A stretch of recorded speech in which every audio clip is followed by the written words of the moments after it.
Men can do everything. I really like Tebow. This is exciting news for me. Very impressive. It is, and the weather is very impressive lately. No complaints. And no complaints at all. I haven't gotten any in the weather department, that's for sure.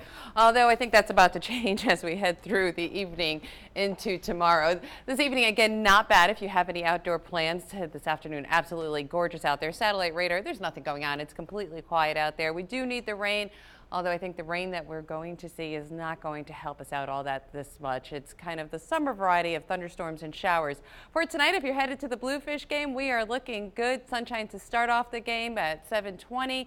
And then this evening, we're looking at clear skies. Humidity will be on the increase. Temperatures will be in the 70s. We're good to go. Let's put your forecast in motion starting off on Wednesday morning. I think we're nice and dry Wednesday morning, feeling a little humid out there.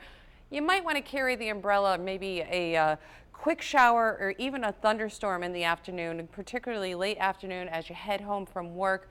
We're looking at some showers and maybe even a quick downpour. Now, not every town will see it, but some will, and it might be heavy at times. And it's in and out of here, not a washout kind of day. Don't change your plans, maybe just a plan B. Temperatures will be warm, 83 in Greenwich, 83 in Bridgeport, 83 degrees in Reading. Feeling a lot more humid, and that humidity will continue to rise as we head towards the end of the week.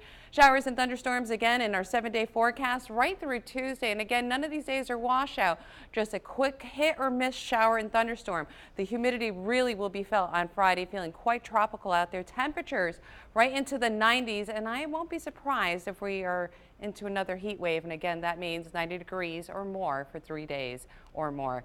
We'll be back with more on your hyperlocal forecast coming up in just a few minutes.